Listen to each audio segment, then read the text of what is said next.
Clap it up. Shalom, Israel. We back. Yahweh Bashim Yahshua Thumb to all the brothers. Yahweh Shema Thun Bashim Yahweh shout to all the sisters. Go ahead, clap it up. You understand? This is Tuesday night Brotherhood class. It's also the Feast of Purim. It is the last night of the Feast of Purim. And as we went over last night, the opening of the Feast of Purim, we were going over the history of Valentine's Day because, of course, yesterday was our oppressor's so-called Valentine's Day. And it also, of course, was the opening night of the Feast of Purim, which is about a story about a hardcore black man and a black woman's story of how they use their power to overcome the oppression of their people. And a sister, Esther, how she used her influence and her social status, how she used that to help her people, right? And so we left off in Esther, the 5th chapter, and that's what we're going to pick up tonight. You understand? And we're going to be going over the brotherhood of Mordecai and Esther because, of course, it is the Tuesday night Brotherhood class.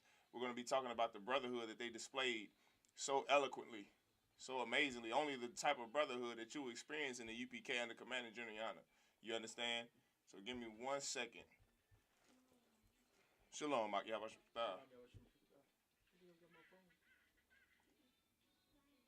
Right, so like we was in Esther, you know what? I know the 5th chapter. You remember what verse you left off in? We was yesterday. We was on 5 and 6. 5 and okay. 5 and 4. 5 is between 5 and 4. 5 and 6. Con.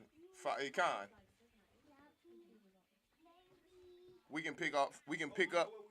No, we left 5. We finished 5. Let's start at 5 and 7. Yeah, let's go to 5 and 7. Bible Kushah. So we're going to go to Esther, the 5th chapter, verse 7. And then I want somebody, and then you can hold Psalms 133 and 1. 133 and 1? Con, Bible Kushah. No sweat. Let me grab this chest. All right, so we're going to be in Esther, the 5th chapter, verse 7. And then somebody give me Psalms 133 and 1, Bible Kushah. 5 and 7? Please. Esther. First, before you start reading, could some sister or brother give me a recap of what happened? Oh, come. Pick me up where we left off. We're going over Mordecai and Esther, but what about Mordecai and Esther? Does anybody remember the story so far how it began? I briefly went over the story of how Esther, how she was a sister, just like most sisters that have money and wealth and power. She really started out not really caring about her brothers and sisters. But then the Lord, you understand, the Lord gave her a zeal for her people, and she then did what? You understand? Somebody pick me up where we left off. Anybody? You raise your hand and just, you understand. If you don't know, you don't know. Anybody online can give it a shot as well. So like you said, she got your hand up? I know the king had asked her like what was her request? Mm-hmm. Okay, now skip me up to before the king even saw her. Before the king even saw Esther. She had put on her royal apparel. Mm-hmm. And she walked out. I'm not sure where she walked. I can't remember where she walked out from. But when he saw her, before she even spoke to her, he offered her half the kingdom. He offered her half the kingdom just by looking at her. Give the sister a hand. So Esther, he saw her in the courtyard, right there in the courtyard. She was, she put on her royal apparel, right? She had the hair done up. She had the head wraps on. You understand? She looked amazing. And this king saw her, and he offered her a sweet deal. Like he said, you can get half the kingdom. You can get whatever you want, really. You understand? And so now we're here right now in Esther 5 and 7. After that happened, she threw a party. She told that king, she said, I want you to throw a party. And at this party, all of these high men, these high-ranking officials, high-ranking people, they're at this party. And she asked this king a question.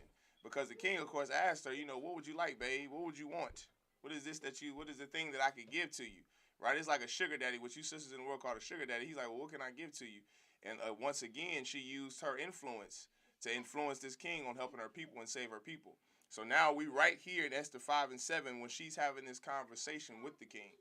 Right? So go ahead and read and pick up what we left off yesterday. Go ahead. Esther chapter 5, verse 7. Then answered Esther and said, my petition and my request is, verse 8, if I have found favor in the sight of the king, and if it please the king to grant my petition and to perform my request, let the king and Haman come to the banquet that I shall prepare for them. Mm-hmm. And I will do tomorrow as the king has said. Verse 9. Then went Haman forth that day joyful and with a glad heart. But when Haman saw Mordecai in the king's gate, that he stood not up, nor moved for him, he was full of indignation. Read that part again. He was full of indignation. No, start from the top of that scripture. Then went Haman forth that day joyful and with a glad heart. But when Haman saw Mordecai in the king's gate, that he stood not up, nor moved for him, he was full of indignation against Mordecai. Why? Anybody know why? If anybody can remember a little bit about Mordecai, what did we talk about yesterday about Mordecai? Who was Mordecai?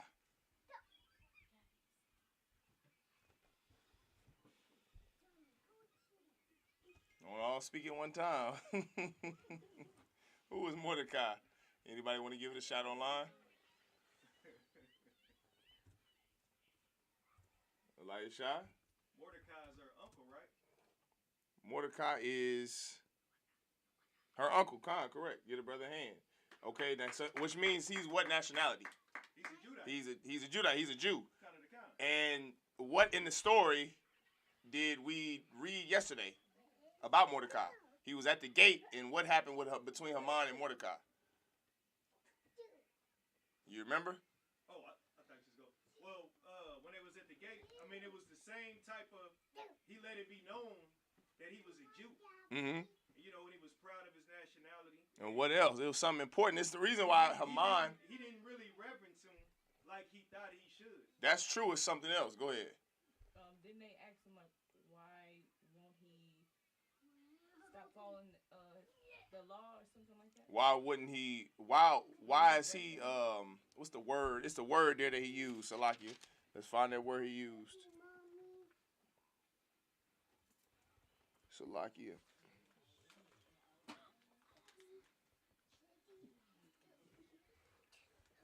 Transgressed. Why did he transgress against the king's laws? That's what they asked. Haman, this same cat. The reason why he's having this ill will towards Mordecai is because they know Mordecai has integrity. They know Mordecai stands for the Lord's law, statutes, and commandments. They know Mordecai is a brother who will not go against what the Lord, our power, told the children of Israel not to do. He's not going to eat pork and shrimp and crab and lobster. This is a man who stands on the word of the Most High God. Right. And they asked him in verse 3, it was chapter 3, what verse was that?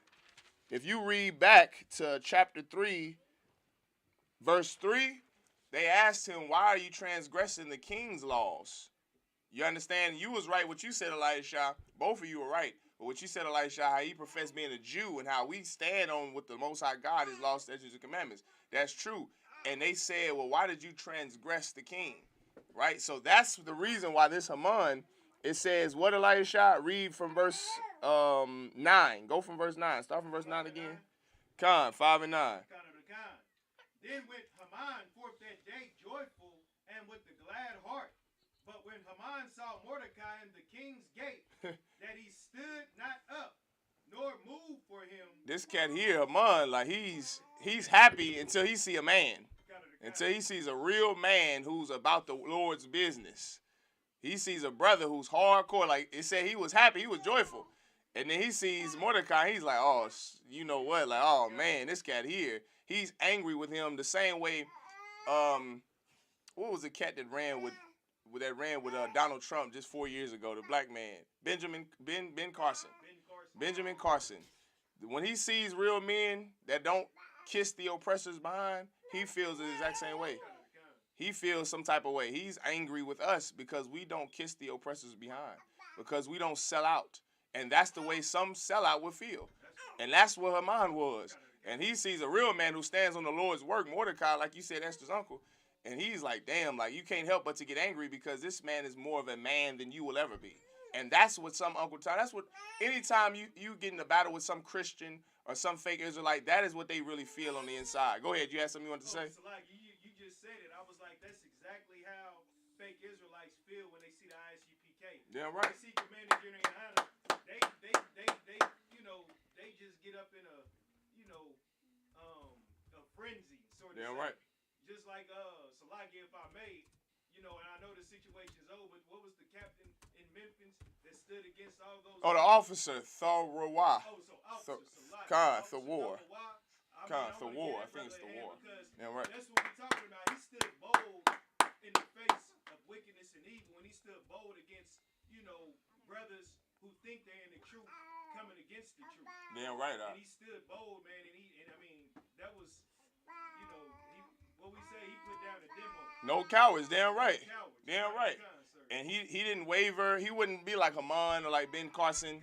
He wouldn't be like the purple homos, the LGBT members. He wouldn't be like none of that. He's one West. You understand? And that's Mordecai. Mordecai was hardcore. And that's what Haman saw. So it said he was happy. And then read from right there again. Haman saw Mordecai in the king's gate. Read from right there. But when Haman saw Mordecai in the king's gate, that he stood up not, that he stood not up, nor moved for him, he was full of indignation against Mordecai. Keep going. Verse 10, nevertheless, Haman refrained himself, and when he came home, he sent and called for his friends, and Zeresh, his wife. Keep reading.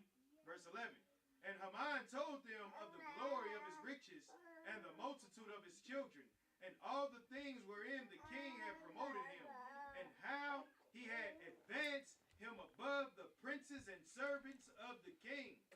Verse 12.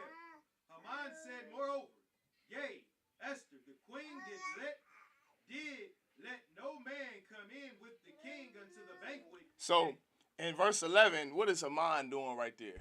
What is this cat Haman doing in verse 11? So, like, I mean, he boasted. He boasted. Everybody know, like, yeah, this is what happened to me. Yeah, this is what I got. This is what I got. Floyd Mayweather. Kind of the kind. Who else? I mean, Jay-Z, every rich black and Hispanic. I mean, my God.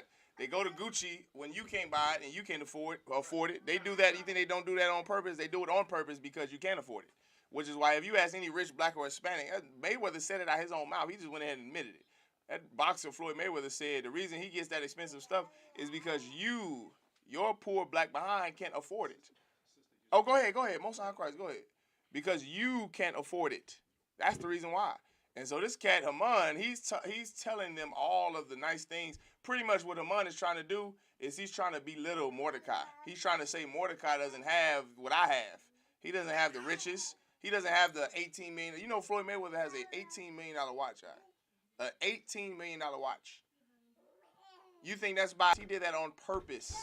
And that's what Haman is doing. He's boasting himself up, saying, look, Mordecai, he can't stand a brother who's okay with being poor as long as his integrity is intact. He can't understand it. He's like, this cat here, he would never sell out for the riches I've sold out for. He's poor and he's content with it. I have the riches and I have the wealth. I have the glory. I have the children. I have the inheritance because I sold out. And he's angry with Mordecai because he never sold out. So he's up there trying to belittle Mordecai. This is what I got. So let me start in the middle of verse 11 again. It says, and Haman told them of the glory of his riches and the multitude of his children and all the things wherein the king had promoted him. Look at what I got. The king promoted me. Look at what I achieved. Shalom, sis. Look at what I achieved. Look at what I got. You understand? That's what this cat Haman is doing. Some sellout. You understand? Keep going, Elisha. Now you can take me back to verse 13. I'm sorry. You can go back to verse 14. Verse 14. Then said Zeresh, his wife, and all his friends unto him, let a gallows be made of 50 cubits high, and tomorrow speak thou unto the king that Mordecai may be hanged thereon. Then go thou in merrily with the king unto the banquet. And the thing pleased Haman, and he caused the gallows to be made. So now they trying to plot to kill Mordecai because of the hardcore soldier that Mordecai is. Everybody understand? They trying to plot to kill Mordecai. So like it says, we right here in Esther, the 5th chapter, verse 14. Right, and it's again, I know tonight is the night, the closing of the Feast of Purim. It also is the Tuesday night Brotherhood class, and we're going over the Brotherhood that Mordecai or Mordecai and Hadassah Esther had, and how they displayed an amazing amount of brotherhood for the nation of Israel to save us. This brother Mordecai is about to be murdered. You understand? They're plotting to murder Mordecai, some hardcore brother like they did Christ. Like, think about that. Think about the innocent man Christ was and how amazing and hardcore Christ was. You understand? And then they murdered an innocent black man who was our king. Now, think about Mordecai.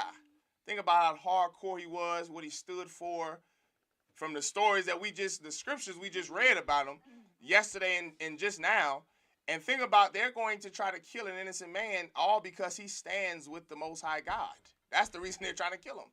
They don't want him around the way they don't want you around because you're one West. Right. Because you stand with the Lord. Right. Because you refuse to eat pork. Because you refuse to be a whore.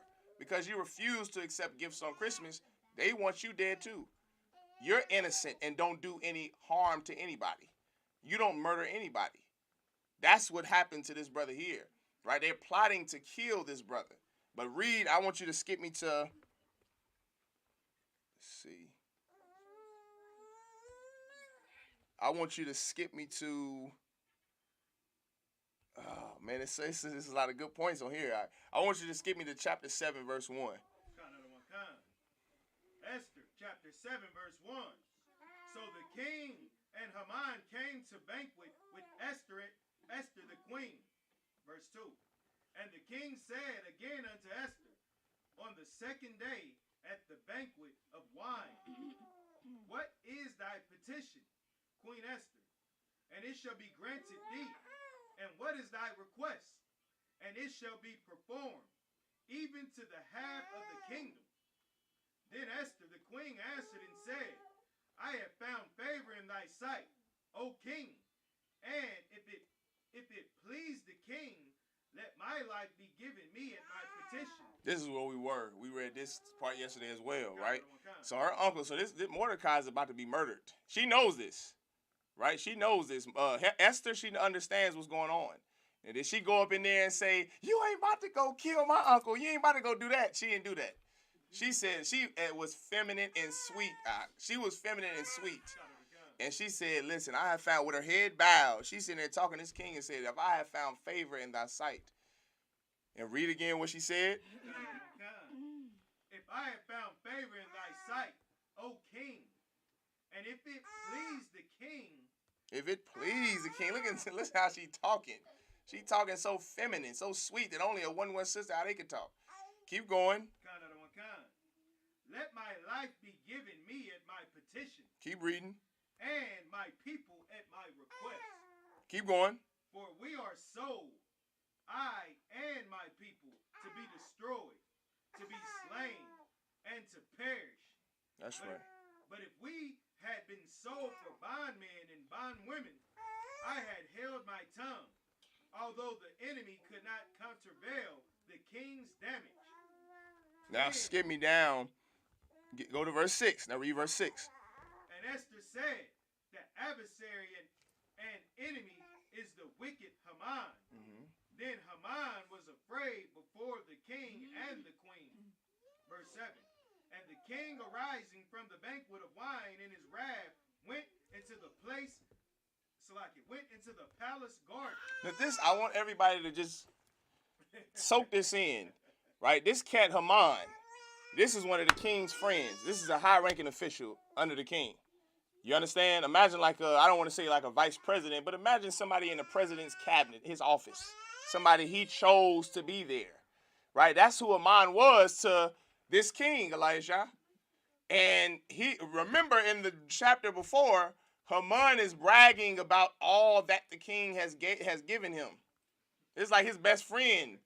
And this sister, who has the only thing that she is to the king, is he wants to tie fire to her. She convinces this king to do what, Elijah? You had something you want to say? Got it. Go ahead. It was more so a question also. Go ahead.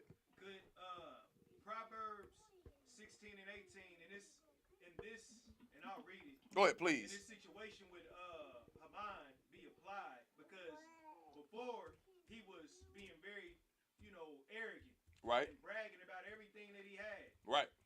But I'm gonna read it real quick. I think I know where you're going. Pride coming before destruction. Kinda. Go ahead, read it. Go ahead. Proverbs chapter 16, verse 18. You know, I do a little study too, Elisha. Go ahead. I know it. Salakia. Proverbs chapter 16, verse 18. Pride goeth before destruction, and a haughty spirit before a fall. And this brother, we see clearly that when Queen Esther told the king that he's the devil, he's the deceiver. You're right. The king got upset. And he was ready to, he's ready to put him to death. Yeah, right. Get a brother in. That's a good precept too. Pride coming before destruction. This cat here bragging and boasting like Floyd Mayweather. You understand? Like the oppressor. If you want to bring it to a bigger level, the oppressor brags about what he has, and he just boasts about, look at these. I kept them in slavery for so long. Look at all we have. Nobody can touch our military until the Most High God sends Christ and those angels down to destroy the most powerful military that has ever existed on the face of the earth. America has the most dominant military that have ever existed. Nobody could achieve what America has achieved through the air, through the seas, on land. The tactics, nobody could ever achieve. The Romans couldn't dream about that level of tactician. The oppressor could never dream of that from Rome and Greece and the Egyptian military. They could never dream of it. There is somebody that is coming down to destroy America and their military, and they're going to be swift work for Christ and those angels. Swift work. Our king is not going to have to even try to lift a finger. It's going to be like just, blowing in the wind. It's going to be that easy. The most powerful military is going to be destroyed that way. Now think about that with this cat Haman. Now he goes and he boasts and he brags. The king, he's like best friends with the king. The king is giving me so much. And this woman, this sister, she's convincing this king. You had a question, sis? Oh, go ahead, sis. Go ahead. You can ask the question. Well, and it's kind of like a statement too, but I don't know if this is true, so I just want you to answer it. But so Esther basically being a Jew, yes, and also being the king's wife, it's like, well, if they got to kill all the Jews, that means she got to die too, right? No, because that's his wife. It's like so she would have been still alive. She would have been alive because he preferred her. You're not gonna kill your own wife. Right. Right. He was so in love with her. Con. Con. It's like I'll take it to you today. How can I put it? Serena Williams, she's married to an oppressor. Right? Eve. How you do it? She's married to an oppressor. Right? If these oppressors if they decided to have a race war, do you think they're gonna kill Eve and Serena Williams, or you think they would? I don't know. That's their wife. During slavery, you understand? During slavery, slave masters had black mistresses. Right? And they didn't kill. Exactly. Like, okay, but the rest of your people, that's my uncle. So you kill everybody else. My uncle and that everybody else. So Con. Don't kill them. Well, she's not only, and what he just read, she's not only trying to spare her uncle's life, Mordecai, she's also trying to spare her people's life. Right. Which is why she said in verse 7, verse 4, she said, "For we are sold, I and my people." Right. She's trying to spare her whole nation. Right. You understand? But to go back to your point of your statement and your question, sis, it's like the oppressor back then. You ever heard of that's where you get the different shades of brown from, the octoroon, the quadroon. The white man is the most racist devil that could have ever, that ever existed on the earth. They see a sister who has a black father. She's black. She's an Israelite. But he doesn't see her as the rest of these black people over here. Right? He doesn't see Beyonce like you. Right. He thinks that you sisters in the ghetto are just ratchet and loudmouth and disgusting. He doesn't see her in the same level as some normal sister that's on Section 808. You understand? Right. And that's this king. He's like, this is Esther. It's almost like she's in a different class than everybody else. Right. You understand? Yeah, but I still just think, I don't know, I was just thinking that because he was out to kill the Jews. That's correct. He was going to find his way up to all the Jews.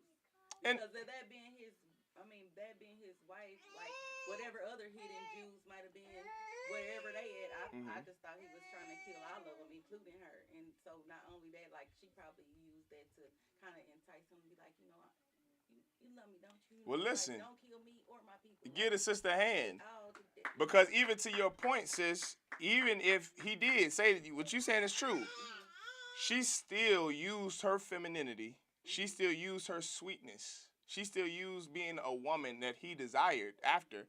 She still used that to save her life, her uncle's life, and her people's life. Right. So that's what I was thinking. Oh, I Con. didn't know if she was just like, if her life was even being threatened. You were saying maybe she was doing it because of her best interest? No, I was saying, was her life in danger? So basically, if her life was in danger, then it's almost like if my life is in danger, yeah, I'm gonna do it for me, but I'm gonna do it for y'all too while I'm at it. But if it's like I ain't even in danger, so it's a bigger sacrifice to Right. me if I'm not even in danger. I just want to save y'all. And to answer that, her life was not in danger, Yeah, which is why the king is asking her, "What do you want?" right. If you're somebody whose life is in danger, you think the oppressor gonna ask you what you want? He don't care what you want. He's going to kill you. He desired. Last night we read in verse chapter 3, and it talks about how the king just saw Esther's beauty and he wanted her. Right? He's not the water. Please, the water. It talks about how he saw her beauty and how he desired this sister. He was infatuated with Esther. The water, brother. He was infatuated with Esther. Right? Just like some oppressors that marry sisters, they are infatuated with your beauty, with your curves, your natural curves, your scent, your sweetness. That's Esther and his king. So her life wasn't in danger. You know how I know? Because if you read chapter 7, what he just read in verse 2, and the king said again unto Esther, and this is the second day of this banquet. He asked Esther the day before the exact same thing. He asked Esther, what is it that you want, Queen Esther? What is it that you want? When is the last time you heard some oppressor ask a sister, what is it that you want? And they not doing it for your people. They actually trying to do it for you. He's trying to grant this sister something because he's infatuated with her. You understand? So her life wasn't in danger, and she used her level of power and her influence, her social status to help save her people. You understand? Yeah. Does that answer your question, sis? Okay, Most High Christ. You got another question? Yeah. Okay, go ahead, sis. Go Why ahead. is it 2 days feast for this celebration? Well, we're gonna get into that. You talking about for the Feast of Purim? Yeah. We're gonna get into that. That's in chapter 9. We still got some reading to go, but we're gonna get into that next, real soon. Okay. All right, keep going, Doc. Keep reading. Kind of the kind. Where did I leave? You was at Verse 8. yes, Khan. You was at No, 7 and 8. No, I didn't finish 7. 7. And Praise Haman stood up to make request for his life to Esther the queen, for he saw that there was evil determined against him by the king. You hear that? This sister, to your point, this Haman is the king's friend. He's somebody who the king have blessed many times before. Now Esther convinced this king, to kill one of his friends. You understand? That don't sound like a sister who he's about to kill. If that's like, imagine, you understand? Imagine, your daddy got a best friend, and then your mama say, babe, he's grown up with him. I guess it kind of sounded like to me like the king is unaware of either of those, their plots. Like not Haman, he don't know what Haman really wants. He really don't know. Oh, he knows what Haman wants. I mean, like, he know he want to kill them, but he Right. don't know the whole aspect of it. So maybe he was like, I don't know. My imagination is strong. It's no sweat, sis. We're going to get you right. I'm going to come to the sis. I'm having reading. We're going to get back to you, okay? Okay, go ahead, sis. You had a question? Yes. So I was gonna ask, so the king, where it says in verse 7, where it was saying his wrath went into the palace. So was the king angry at that point at Haman? Yes. So why was he angry? Because his wife wanted him to be mad? Queen Esther did, yes. Esther said, that's why it adds down here, the verse before this, when we read in verse 3, verse 4, when he read, that's Esther talking. Right, I know. And so she's convincing this king yes, exactly, and saving Mordecai's life and saving her people's life. That's what Esther just said to this king. Everybody understand? So he mad saying, "Oh, where Haman at?" Right, I gotta exactly. get you. Exactly. Messed up. Yes, That's my because wife. Amon is about to be put to death. Yeah. Get a sister a hand. Because that's black. And this Bible is nothing but blacks, Hispanics, and Native Indians. And that's the way you handle a situation. You understand? Like, that's the way we would do it. Oh, this Negro, I've been knowing him for 30 years, but maybe my wife may be right. I mean, that thing is so good. I mean, she is gorgeous. I am in love with her. She does everything I ask her to do, which is what Eve can realize, brother. You don't have to be a whore to get a man's attention. You could be like Esther. You could just be sweet, feminine, and be a good wife. And you can get your husband to do whatever it is that you want him to do. Lawfully, of course. Lawfully. But you have a hardcore, if you're a hardcore sister, what won't he do? You understand? Babe, I need the tires. I need the oil change. Okay. He won't even fuss and fight. He's going to do it because you're so sweet and peaceful. And he doesn't even have to worry about anything with you. That's the key to being a good wife. Being like Esther. She got this man to kill somebody he knew forever. Everybody understand?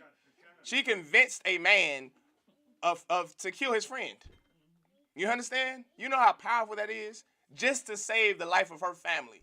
Just to save the life of her people. Sis, you could do it too. You everybody understand? So keep going.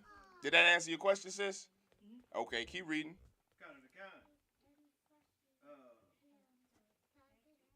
Okay, verse 8. Then the king returned out of the palace garden into the place of the banquet of wine.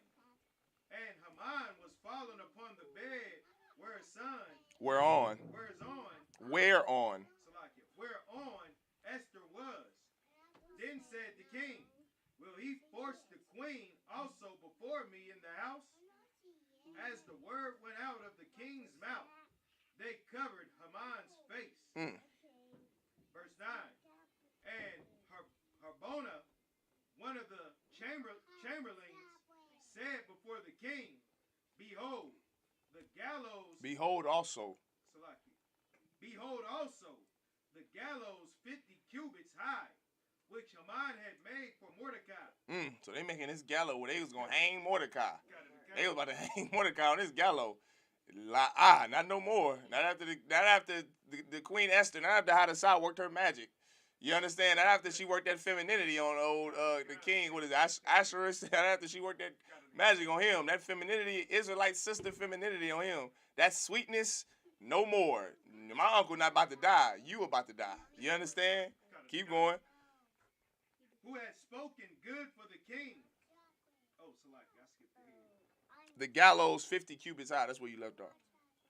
The gallows 50 cubits high, which Haman had made for Mordecai, who had spoken good for the king, standing in the house of Haman.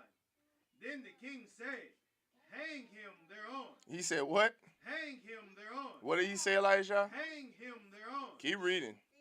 So they hang Haman on the gallows that he had prepared for Mordecai. Give the Most High a hand, man. You understand what a sister could do for her nation out? Some kept this plotting to kill Mordecai because he couldn't stand his integrity. He couldn't stand the fact he was a hardcore soldier for the Lord. He couldn't understand that.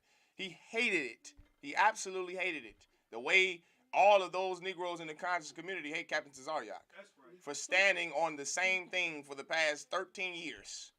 Captain Tazaryak been one west for a long time, and he has never wavered. They have never been able to convince him to get out the truth, and they hate him for it. They hate Commandant General for the fact he's never laid his sword down. They hate us for it. They hate you for the fact that you would actually stand for Commandant General and the Most High in Christ. That you would stand for One West. They hate us for it because they weren't man enough to do it. Go ahead, Doc. You had something you wanted to say? Sir, if I may. And also, you know, when you in this truth and you stand for this truth and you really walking in righteousness, not only like, you know, you seen Mordecai hating a brother who was really something he could never be. No, Haman, not Mordecai. You seen Haman hating a brother something he could never be. That's right. He hated Mordecai because Haman was a coward. That's right. You understand? And there's no cowards in the ISUPK. Damn right. So also what we had to learn too, also, if I may, Adawan, your family hates you. That's right. Your friends hate you. That's right. Everybody who's not in the truth hates you. Damn right. Because they cannot stand and be in the truth. That's why they want to tell you things like, oh, you're keeping that holy day. Mm-hmm. You're not celebrating Valentine's Day. Mm-hmm. You're not celebrating your birthday. Damn right. They want to bring you Christmas gifts. They do that and envy you because you stand for the Lord, man. Damn right. I get it, brother. Strong hand. Say that. That's the absolute truth, brother. And if I could, that's why Christ said he didn't come to join the mother with the brother with the son. He didn't come to join the daughters, and he came to separate you and divide you. Because if you choose your mother over him, then you're not worthy to stand with him. Right. How in the hell could you choose the love of your mother over the orders and the laws of the Most High God? Your mother doesn't come before the Most High. Nothing comes before the work of the Lord. Nothing comes before the Lord. And that's what Mordecai understood and Haman didn't. The problem is Christians believe money comes before everything. Right. And pride comes before everything. And feeling good and sex and having an orgasm. That's the most chief thing in your life, is to fulfill your lustful desires. Whether it be money, whether it be sex, whether it be video games or music or anything you choose to love more than the Most High God. Ooh-wee. You understand? That's no bueno. That's no good. Haman, he was that type of brother. He would choose anything over God because it fulfilled his lust. Right. But Mordecai, he was disciplined. You understand? He was disciplined and he served God. And because of his service to the Most High God, his life was spared and his enemy's life was taken. Now that's in the Bible. King David said what? Precept. Anybody know? King David.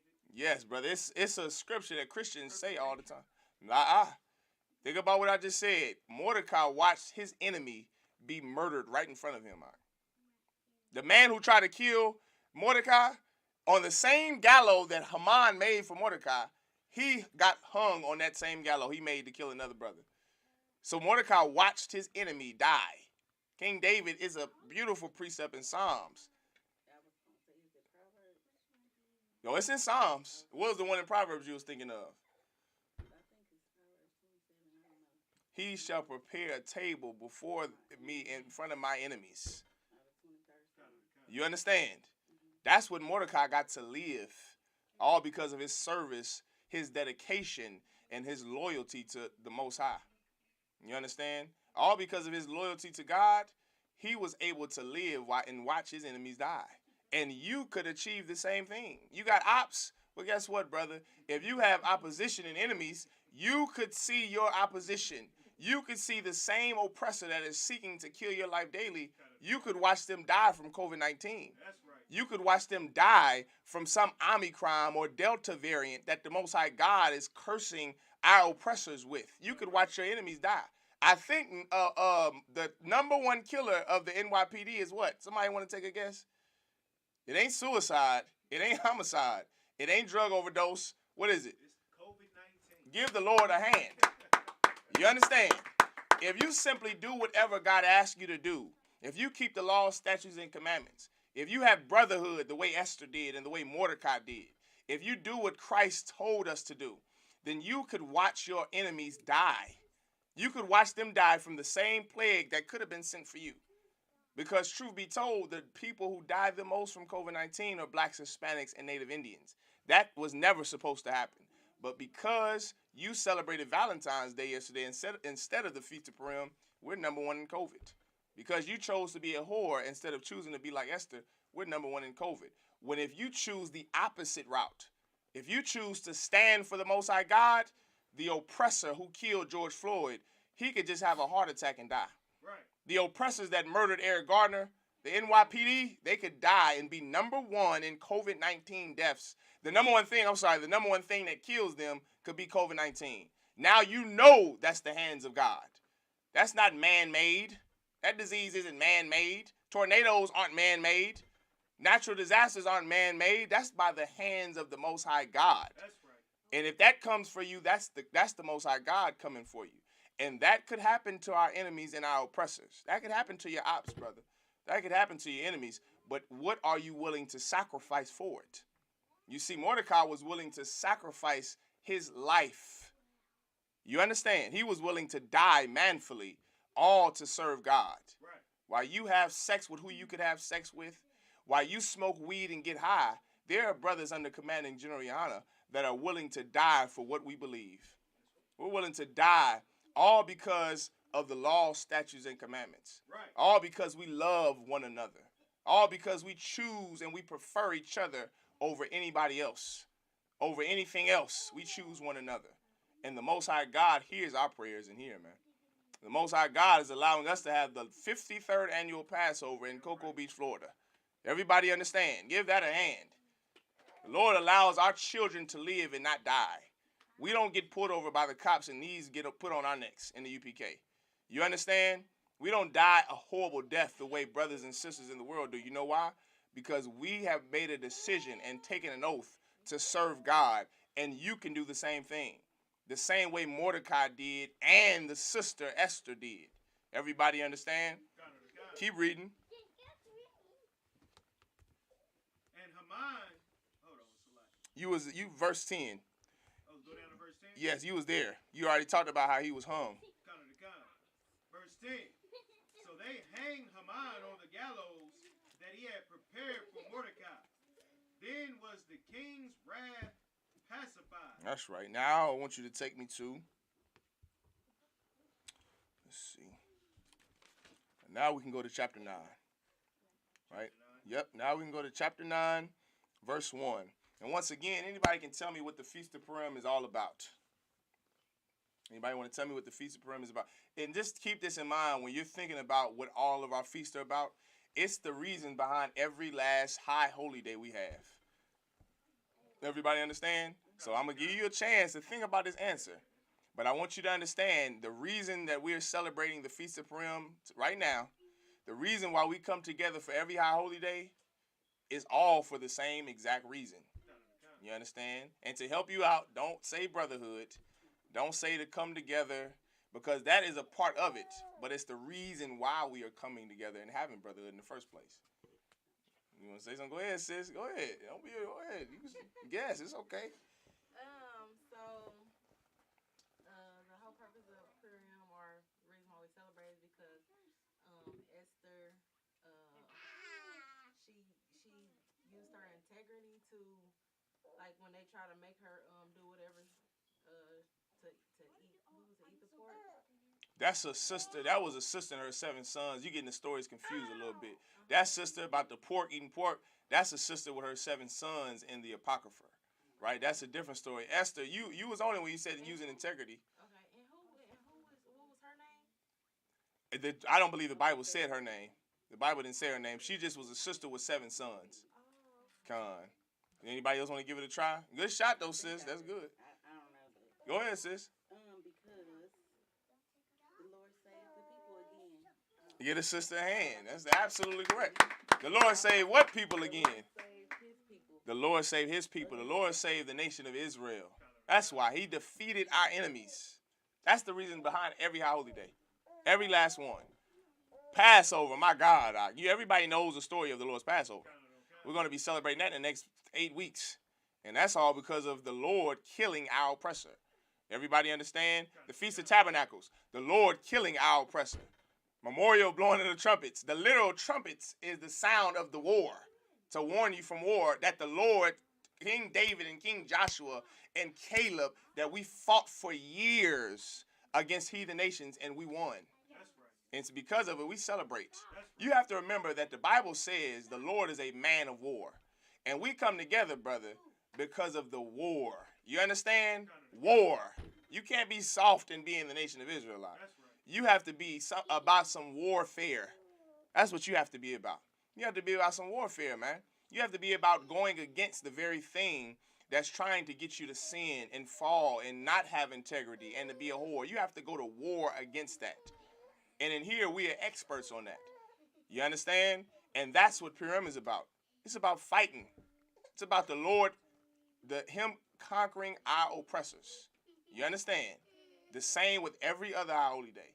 The Feast of Tabernacles, the Memorial of Blowing of the Trumpets, Purim, Hanukkah. It's all about God defeating our enemies. You understand? So now knowing that, let's start from chapter 9, verse 1. Go ahead and read. Esther chapter 9, verse 1. Now in the 12th month, that is the month Adar, on the 13th day of the same, when the king's commandment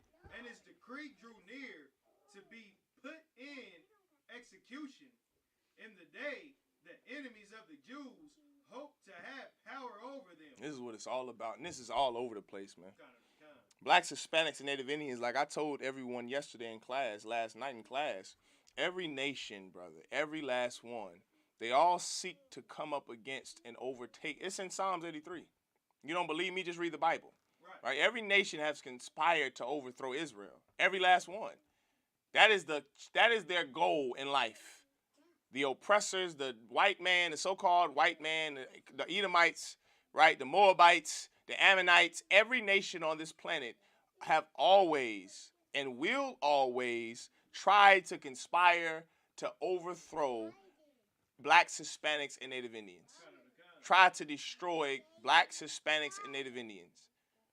You understand? Try to get blacks, Hispanics, and Native Indians to disobey their God. That is the number one goal in the lives of the nations here on earth. You know, you understand? Everybody understand? Like, that is what these nations, they plot to do. Right? The so-called transatlantic slave trade, when we went into slavery, those were what, 9, 10 different European nations? And they all conspired to overthrow blacks, Hispanics, and Native Indians? You understand? The Romans, the Greeks, when they kicked us out of Israel, of Jerusalem, back in 70 A.D., brother, I mean, how long was that? Like 1,000 years went by, and then the Dutch, the French, the Spanish, the Spanish, the Germans, the Europeans, everybody, they all conspired to overthrow blacks, Hispanics, and Native Indians, to put us in slavery, to get us to eat pork, to get us to disobey our God. And then you had slavery. You had the slave trade, which lasted from 1400 to till now. You understand? We still in slavery to this day, right? Every nation have conspired to overthrow blacks, Hispanics, and Native Indians, and that's what you have to understand. And it's no different during the time of Esther. It's no different. It's no different during the time of Christ. During the time of Christ, they literally tried to kill the firstborn of all the male Israelite children. King Herod tried to kill Christ and all of the firstborn of the Jews. All. Not some, not 10%. It had nothing to do with population control. You hear so many nuts try to philosophize about so much stuff that they don't understand. It has nothing to do with population control. It has nothing to do with any of that garbage. There's no such thing as there's not enough food on this earth for blacks and Hispanics. There's more than enough food on this earth. There's more than enough natural resources. The problem is you will never see it. You know why? Because the people that are in charge over you always want you to be dead. They always want you to die. It has nothing to do with population control. It has everything to do with power. The oppressors on this earth understand power in a way that brothers and sisters could never understand power unless you get under Command and General and learn it. Right? You will never understand the real power on this earth. You think power is knowing 6 electrons, 6 neutrons, 6 protons. You think that means something, and that's not even true, and that's not even real. You think the conscious community gives you power. You thought on 11, what date was that? 12/12/21, that you thought you was going to get some type of superpowers and power up like a Super Saiyan. You thought, brother, it was black people in the conscious community. You could just go ask one of them.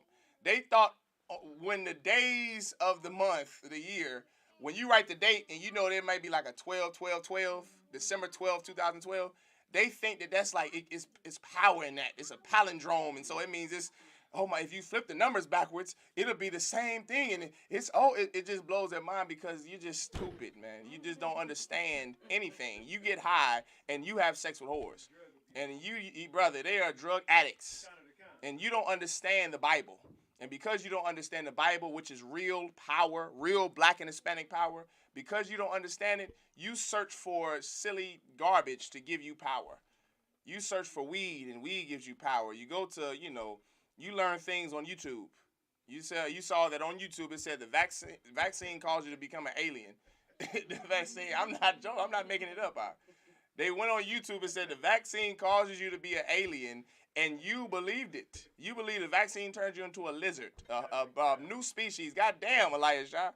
I think that if the oppressor invented some vaccine that caused you to turn into a new species, brother, they would be worth trillions of dollars if it was some type of medicine that could do that. But because you are silly and you have no wisdom, you don't understand the Bible. Because you didn't learn under commanding General Yohana and the men that are under him, you don't have wisdom and understanding. Real power is control. Real power is telling the Chinese what they can and cannot eat. Right. Real power is telling this white girl, no, you can reject a white woman from getting food stamps. That's real power. That's right. Going to war and conquering nations, that's real power. Bitcoin, Dogecoin, PPP loans, that's power to blacks and Hispanics. But that's not real power according to the Bible. And when Christ returns, we're going to get real power. You understand? So now back to the scripture. These nations, they all have always, man, since the days of Adam and Eve, since the book of Genesis, these are the nations that surround about us. They always seek to overthrow us. They always seek, what did it say in Psalms 83? They conspire to do what? What does it say? Pull that scripture real fast, Baba Kushab. Please. Pull that scripture quickly out. We're going to get that thing real quick. Like, these other nations know what real power is, man. The white man that's going to, listen, Vladimir Putin, he understands what real power is.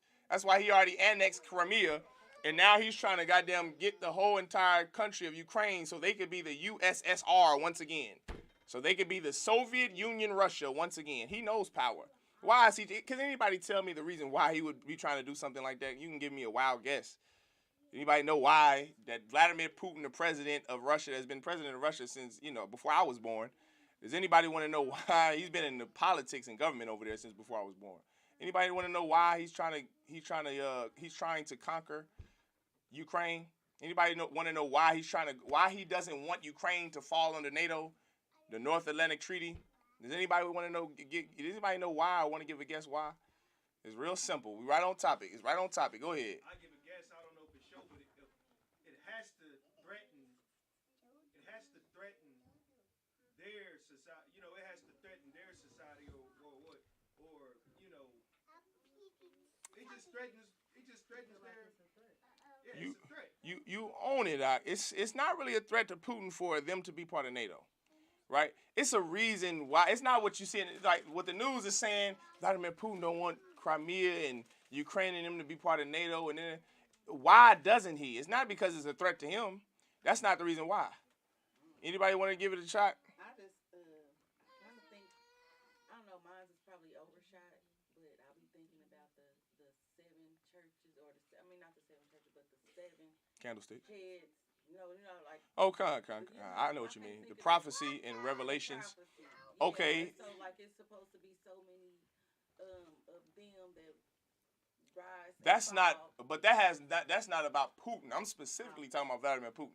Why this white oppressor, this Russian oppressor, why he wants Ukraine so bad, and why he wants the USSR to be father Russia again. He wants it to be joined. Right? He wrote a letter a few weeks ago. I think it was last month, and he talked about it. He said that as a child, him watching the USSR, it gave him so much power, right? Same with Adolf Hitler. Adolf Hitler, brother, in Mein Kampf, the reason he tried to build that Third Reich was to bring Germany together, to bring all those oppressors over there together, blonde hair, blue eye oppressors together. He wanted nothing to do with any other race, not Negroes, not Hispanics, not Native Indians, not Africans, not East Indians. Vladimir Putin, I'm not going to say he's Hitler, but my God, he's a patriarch, and he loves his people, and he loves his nation. So now, why doesn't he want America to have control of Ukraine? Why doesn't he want NATO to influence Ukraine? You can say it. It's one word. Power. That's why power. Because guess what happens if America gets Ukraine? Not we, you, America. God says, God. Well, yeah, that's all I was trying to correct you. Not we not American. You understand? We Israelites. We the children of slaves here in America. The oppressor that runs America, he's going to have power over Ukraine. His military will be allowed to be over there and train over there. Like Crimea, the Ukraine or Russia already annexed. A little small piece off the little bottom part of Ukraine, they've annexed that, years ago. Right now, he wants all of the countries that were once a part of the USSR. He wants all of those countries to be back in Father Russia again, all for power. All for power. He wants to have more power than who? America. More power than Germany. more power than Spain, more power than the Arabs. He wants power and dominance that only an oppressor could understand. You understand? We think we want to have power on our block. We want to be the dope man that's on the block. Right. They own countries and run countries and annex countries and go to war with nations. They not on the same level as you and I. That's right. You understand?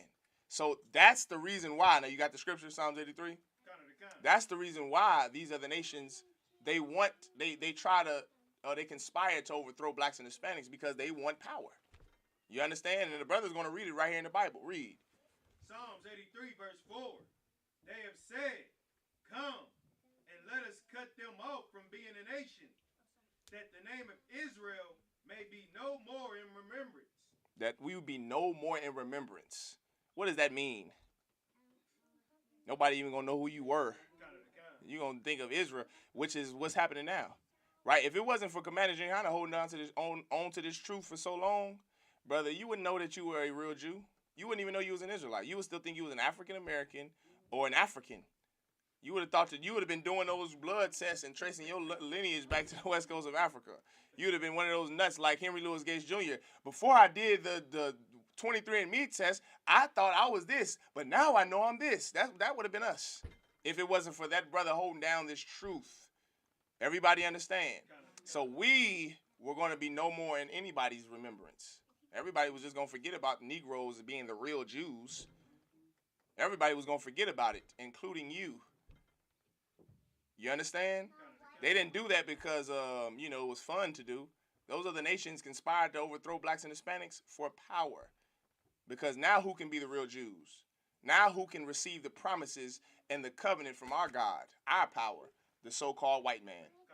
It's all to do with power and authority and might. And when you're high on drugs, you can go back to Esther 9:1. When you're high on drugs, you're not going to ever get that type of power. Because to you, women are God. The black woman is God to you. That's not no power in that, man. You caught up on melanin. You think because you dark-skinned that you have some type of power. The white man has no melanin, and he runs the entire planet Earth. Right. Owns all the banks, runs the world's finest military. I think the ad for America's Navy is the world's finest Navy. There's nothing more powerful than in military. Now, you got melanin, though. But you don't, brother, you own, I guess your home, you own your house. He can put you out of that house. That's real power. He can deny you food stamps. That's real power. He can give you something and he can take it away. That's power. He controls the food you eat. That's power.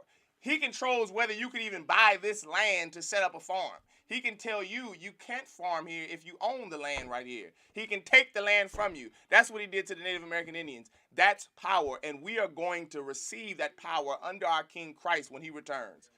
Go ahead, Doc. You had something you want to say? Rockefeller Yahweh Yahweh Shah. Sir, I did.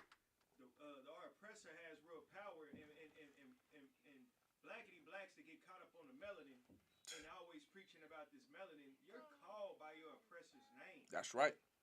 You're called by your oppressor's name. Parkers, Harveys. Right. That's power. Damn right. And we represent those names. We sure do. We definitely do. We Parkers for life. We're going to have every year we're going to have a Parker family reunion because meet the Parkers. You wear it like that old nut, LaDainian Tomlinson, that ran and he was in the Hall of Fame. And his Hall of Fame induction speech in Canton, Ohio, this Negro going to say, I'm proud that my family was brought over here on the slave ships. I'm proud that we were slaves or else I would have never received my name, Tomlinson. And he said, I looked it up. And it was a white man that owned our family, the Tomlinsons. And I'll wear this name proud, and forever we'll be proud to be a Tomlinson. Brother, that's slavery. That's slavery, and he has no power. Just like you don't have real power. But you know who does? The nations that oppress blacks and Hispanics. They have real power. And they knew it then in the book of Esther. They knew it then. So what did they try to do? Read 9:1. Now, in the 12th month, that is the month of Adar, on the 13th day of the same, when the king's commandment and his decree drew near to be put in execution, in the day that the enemies of the Jews hoped to have power over them, though it was turned to the contrary, that the Jews had ruled over them that hated them. Mm-hmm. The Jews gathered themselves together in their cities throughout all the provinces, if I said that right, Provinces. Mm-hmm. of the king Ashur's to lay hand on such as sought their hurts. Read that again real fast. I think that might have went over brothers and sisters' heads. Read that part again. The Jews gathered themselves together in their cities throughout all the provinces of the king Ashur's to lay hand on such as sought their hurt, and no man could withstand them. Now tell me what that means, somebody.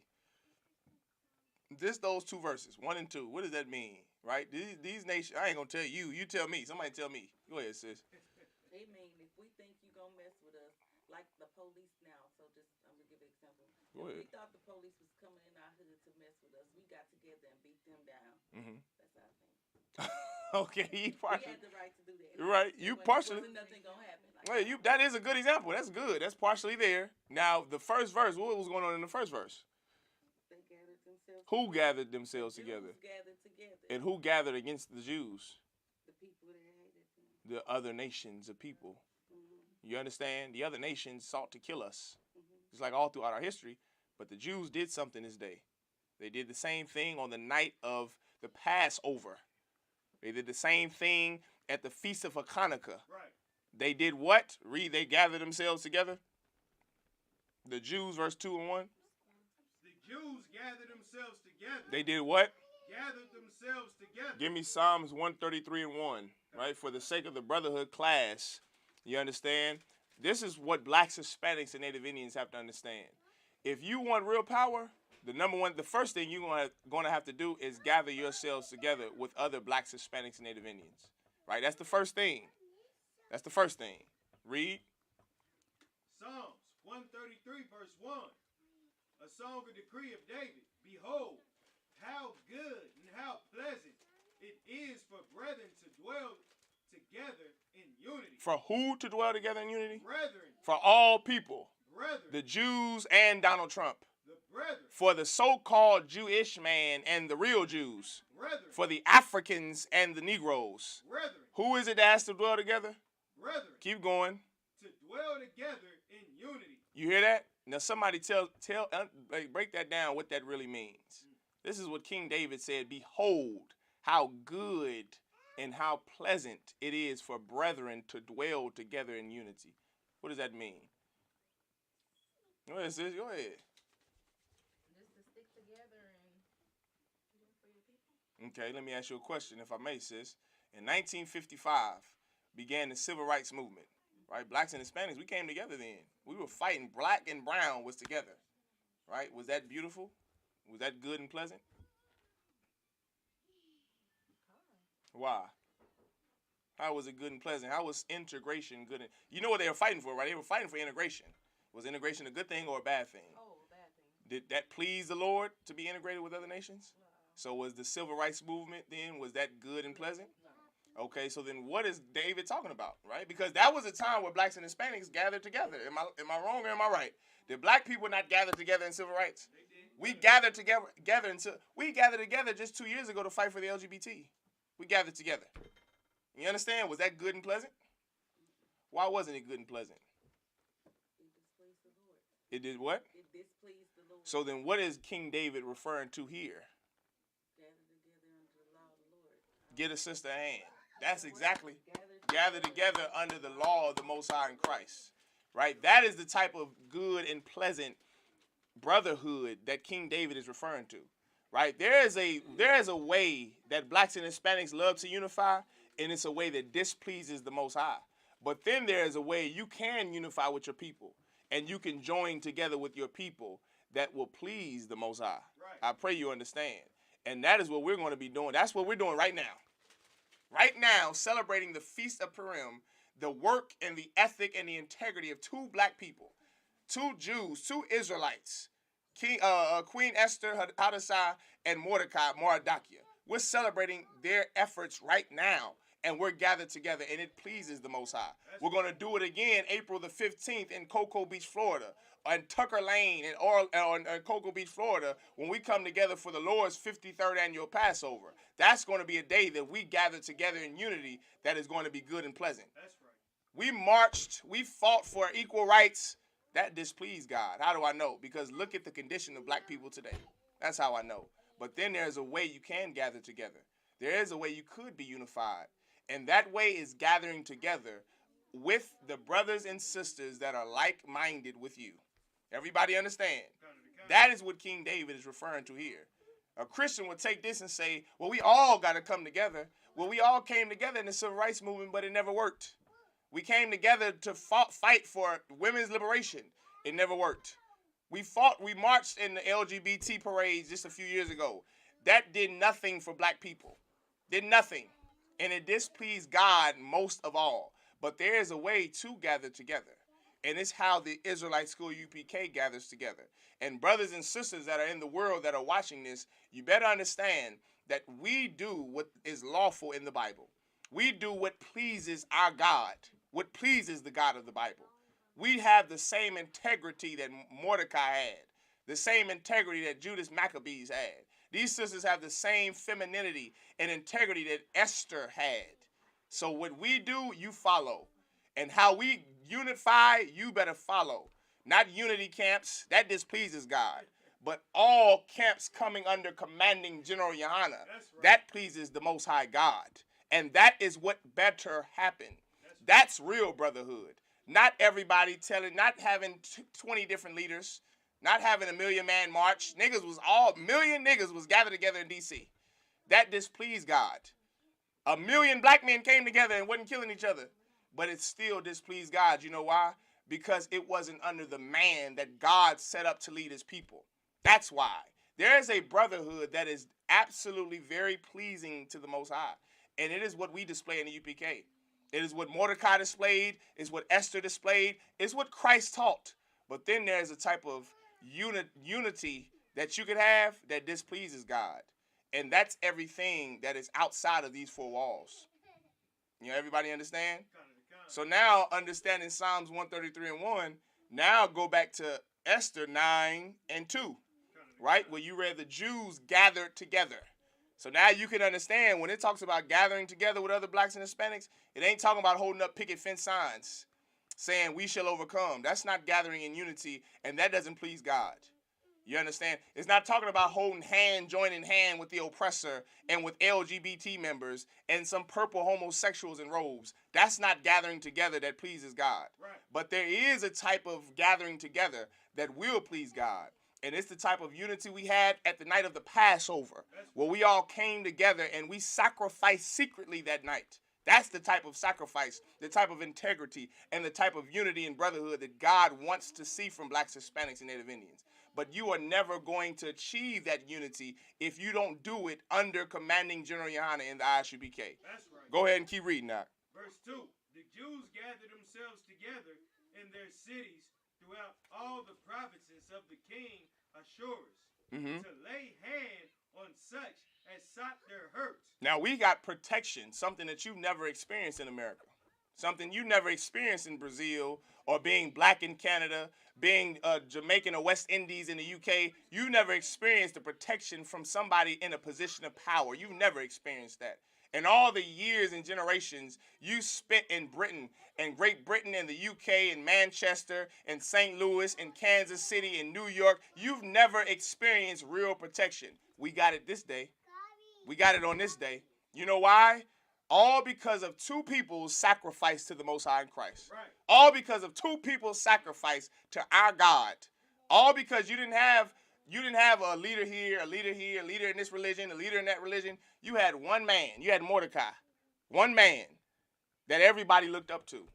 Judas Maccabees at the Feast of Hanukkah. One man everybody looked up to. You had one man, Moses, that everybody obeyed in the book of Deuteronomy to get us out of our captivity. One man. You didn't have two women. You didn't have four men. You didn't have a Christian, an LGBT, a Democrat, a Republican, a bipartisan, and a Muslim. You had one person that God chose and elected to lead his people. And that's what you have right here. Everybody understand? Kind of the kind. Keep going. Kind of the kind. And no man could withstand them, for the fear of them fell upon all people. The fear that the protection that Israel had, brother, it feared other nations. It scared them. For them to say, oh, it's like, it reminds you of the time of Deuteronomy. When we were coming out of Egypt, those nations didn't want no parts of hurting us. Right. So every nation gave us gifts of tributes. They said, listen, we know the God y'all serve, and he's a real power. We serve the moon god and the zodiac signs. Y'all serve the most high power, Yahweh. We're not messing with him. He's a real man of war, and y'all serve him, and he's y'all's God, and y'all are his people. We're not messing with y'all. Here's a gift. Now imagine if the cops would do that to you. Imagine a cop would dare think to pull you over. To the sister's point and example. Imagine if Donald Trump would even think to put Mexican children, the tribe of Isupk, in dog cages. Imagine if they would even think, they would say, oh, no. Somebody from his cabinet, from Donald Trump's cabinet would say, listen, we should put there's a problem on the border. Maybe we should put these Mexican rapists, these rapists that's coming over from Mexico, these bad hombres, maybe we should put them in dog cages. Imagine if Donald Trump said, hell no. God forbid, these are the children of the Most High God. I'm not touching them. In fact, we're going to give them the $3 billion that we give to the nation of Israel every year. Right. We're going to do that so God doesn't send COVID-19 to America to shut America down and kill a third of its cops. We're not going to do that. We're going to give them whatever they want. Imagine if you experienced that, man. That's what they experienced here in the book of Esther. All because of integrity and sacrifice and dedication to the Most High God. Brother, you experience real security. The kind of security that Tyler Perry gave that white girl and that oppressor from Great Britain. The king of Cornwall, the queen of Cornwall, the princess of Dutchess, and the king of Cornwall, the duke of Cornwall. That's the kind of protection Tyler Perry gave them. That's the kind of protection that they get. But your mother, she can't even walk to the grocery store and feel safe because she's afraid some knucklehead is going to attack her in the middle of the night. She's afraid some oppressor, she's scared to send her sons to the store because she's scared to death of the cops murdering her 17-year-old boy. She's scared that the cops are going to kill her 15-year-old son like they did for Philando Castile. You don't receive protection anywhere on the planet Earth. You don't receive it, but you could receive it. And that's the lesson tonight. With brotherhood, with unity under commanding Generaliana, with your love and your integrity to your God and your nation, you can receive that type of protection that we received many times before, that we received on the night of Purim. You can receive that protection as well. Keep going. Verse 3. And all the rulers of the provinces and the lieutenants and the deputies and officers of the king helped the Jews. They did what? Help the Jews. They did what? Help the Jews. Now go down to verse 5. Verse 5. Thus the Jews smote all their enemies with the stroke of the sword. Now imagine that you actually for once conquer your oppressors. Imagine if you conquered the nation of people that are seeking to destroy your people. Imagine that for 2 seconds and let that blow your mind. Imagine you going out under the Most High God, your power, and you conquer the nations that are trying to conquer you. You defend your people against the people that are trying to kill you. For once in your life, you can protect your daughter. For once in your life, you could defend your son. Imagine that type of protection for 1 second, man. And that is what we received. Keep going. And did what they would unto those that hated them. Keep reading that. No. Now go to verse 13. Verse 13. Then said Esther, if it please the king, let it be granted to the Jews which are in Shushan to do tomorrow also according unto this day's decree. And let Haman's 10 sons be hanged upon the gallows. Now go to verse 20. She wasn't playing. Esther was not joking around. She loved her people. And she was feminine and did it. She did it behind closed doors between her and her husband in a manner, brother, that only a Israelite sister could. That only a daughter of Zion could. She wasn't Megan Thee Stallion. She wasn't brash. She was somber and contrite and broken and sweet and feminine. And it's what every sister should strive to be. Then you might receive protection. Then you could go to the grocery store and be safe. Because every man on that block will defend you. The way they defend white women. The way they defend Pamela Anderson. The way they defend some white whore. You will get that type of protection times 10 because God will be on your side. Keep going, Doc. Verse 20. Please, verse 20. And Mordecai wrote these things and sent letters unto all the Jews that were in all the provinces of the king Assuer's, both nigh, near, and far. Nigh, you said it right. Salakia. Both nigh and far. 21. To establish this among them, that they should keep the 14th day. That we should do what? Keep the 14th day. That was last night. Keep going.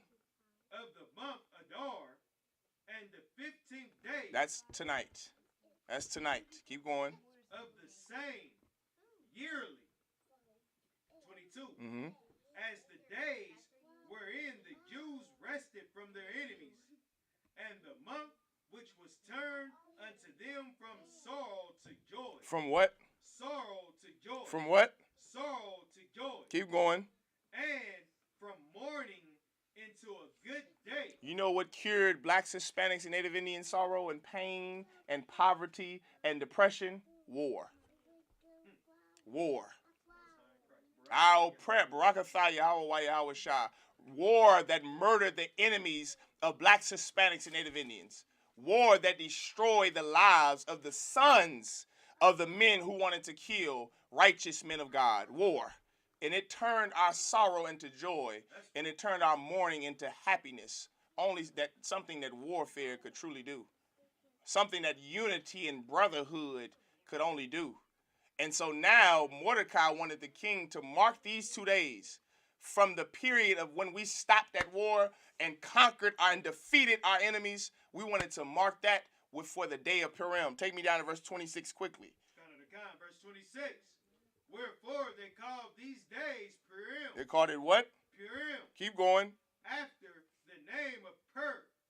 Therefore, for all the words of this letter, and of that which they had seen concerning this matter, and which had come unto them. Keep going. You can read it 27.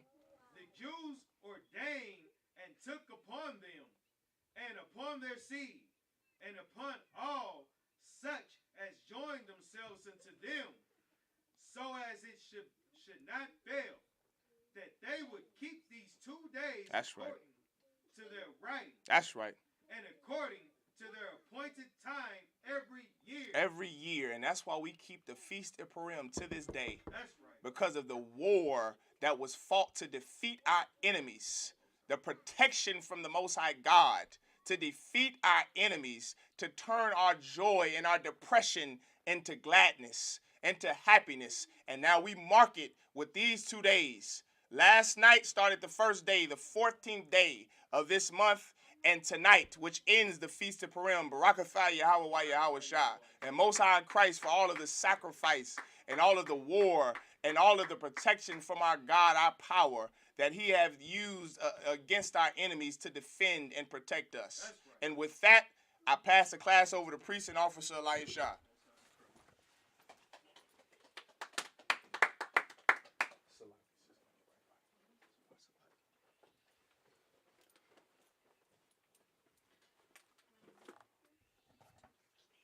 ISUPK security announcement, Salakia. We are the ISUPK, straight out of 1 West 125th Street, Harlem, New York. Rule for new brother and sister. When a new brother or sister comes into the school, they are off limits for 6 months. They are to be saluted only. They are here to shed themselves of the world. If they need transportation, the teacher will arrange it. After 6 months, if a brother or sister has an interest in a particular person, he or she must get permission from the head to speak to a brother or sister. There is another 6 months in which the brother and sister will court each other. After this 6-month period, the brother and sister will get permission from the head to marry. Tithes, which is a commandment. Numbers chapter 18, verse 21. Malachi chapter 3, verses 8 through 10. Means tenth in the Hebrew, my Asherah. 10% of every penny of any increase the Lord gives you. Give to the Treasury Department or teacher. Priest fund. Free will offering for priests, not mandatory. Whatsoever amount you would like. Up holy convocations. Currently, we're closing out the Feast of Purim. You understand? You understand? You've seen the class. You understand? It was Esther did Mordecai and Esther did a righteous thing for their nation, man. That's right. And this is a beautiful time to come together, just like any other time it is to come together with your brethren, like the Adawan brought out in Psalms 133. So the Feast of Purim is closing out tonight. You can find that in the book of Esther, chapter 9, verses 20 through 31, which was February sundown and February 14th, Salakia, sundown to February 15th, sundown.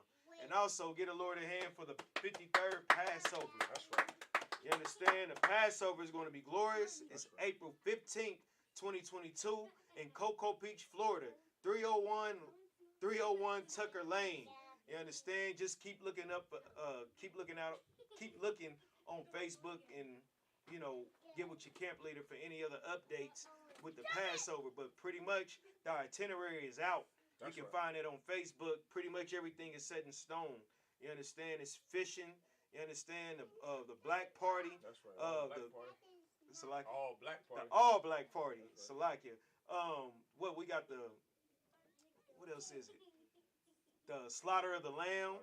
That's and right. then of course, the Passover. That's right. The actual feast and the feast of unleavened bread. That's right. So, it's gonna be glorious time up in Florida, man. On the beach. You understand? Y'all can have your toes out. Salakia. Let me go back. Okay, remind Akim and Akwat to check the bulletin board in the hallway. If anyone wants to be a trooper in the school, start wearing all black, boots, shirt, pants, headband, or war scarf. And with that, Amadium, which means to stand. Men of Israel, we're going to give one courtesy salute to the teacher. Men of Israel, Amadium Shabbat, Amadium, Barak, Yahba Shemi Ashar Brakatab, Yahba Shemi Ashar Brakatab, Yajmatah. Men of Israel, we're going to give one courtesy salute to the sisters. Well, Salakia, Sar. Sar turns to the sisters. Men of Israel, we're going to give one courtesy salute to the sisters.